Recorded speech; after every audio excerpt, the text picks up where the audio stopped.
everyone, it's Susan. As I've been traveling and doing a lot of training on productivity and sales, so many of you have asked for this video, and guess what? I'm finally creating it. So today I want to talk to you about 4 phrases actually, that can assist you in terms of persuasive sales. And when we talk about persuasion, it's not to be contrived. What it really means is allowing a person to have the right mindset or the right neurology in order to make an informed decision that can potentially benefit them. So the first one is the word imagine. Your job when you're in sales is to paint a picture of how a person can benefit. I want you to think about something. Almost everyone who goes to test drive cars buys the car, right? Why is that? Because you're there and you're, feeling the steering wheel and the hum of it, and it's so clean, that new car smell, and suddenly your car could be 2 years old and it's like this junker. It's not really, but it's like you're in this car and you're like, oh, I want this car, right? Because someone's painted a picture. Now, unless a person can physically test your product, you're going to have to paint a picture with words that allow this person to stem their neurology. So the first one, imagine. So let's say that I'm working with health, and let's say you have a product that helps people lose weight. You might say something like this: imagine being at that ideal weight we spoke about. Imagine that by this time next week, you could be well on your way to achieving your goals of having more energy and better sleep. Imagine. Let's say you're in real estate. You might say something like this: imagine being only 5 miles from your children's school, how much time you're going to save in commuting. Imagine yourself with this beautiful closet. I'd be selling myself with that one. Imagine, having all this space for the kids to run around. Imagine, seeing yourself out here in the backyard. It's very, very powerful no matter what kind of sales that you're in. The next phrase that we use is what if. What if? And what you're doing here is you're stemming a person in such a way that it's causing them a little bit of doubt. So what if? Let's say you have someone who's a bit skeptical of what you have to offer. You might say something like this: John, what if this actually does work? It's like a bit of a punch in the gut, really, because now he's going to be a little shaken because he's going to ask himself, darn it, what if this actually does work?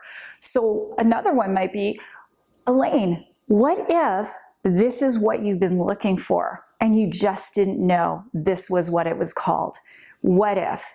Or what if we could find a way that you could purchase this house, get the financing in place? I know several lenders. What if? So it can be used for any type of sales. The next one is a little more hardcore, and you have to have the right relationship with a person, and it's called the either or. So this one is really about causing a person to have some kind of regret if they keep on going in the path they're going on.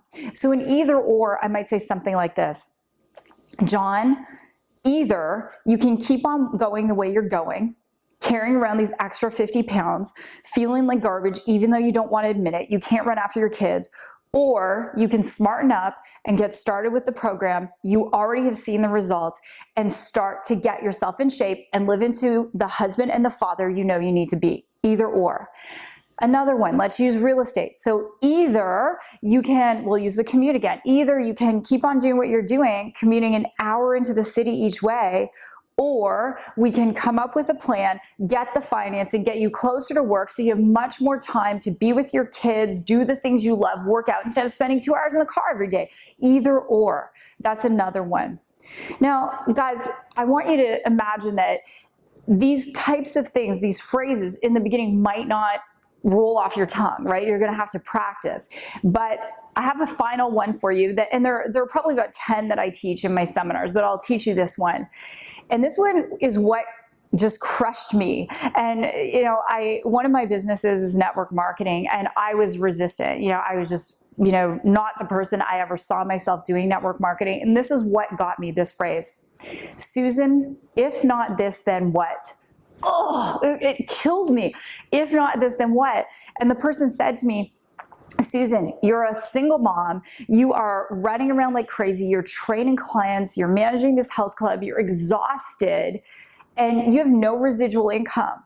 If not this, then what is going to give you that time freedom you're seeking? And it was honestly, it was like she'd stab me in the heart. If not this, then what?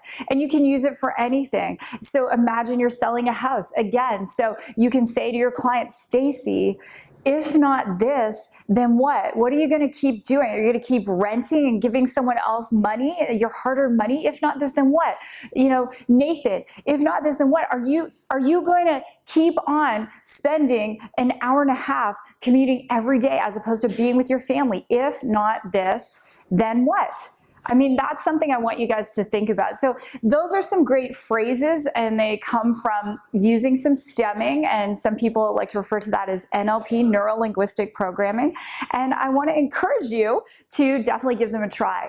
I have some great classes, and in all of my classes, including Organize Your Life for Entrepreneurs, which is coming up in April, I teach you these techniques to help you increase your sales, increase your productivity, and you can even use these phrases on yourself to get yourself motivated in the morning. And so go to my website, www.susansly.com, www.susansly.com. Check it out. I'd love to work with you, and imagine how productive you can become if you come work with me. So with that, God bless, go rock your day, and I'll see you next time.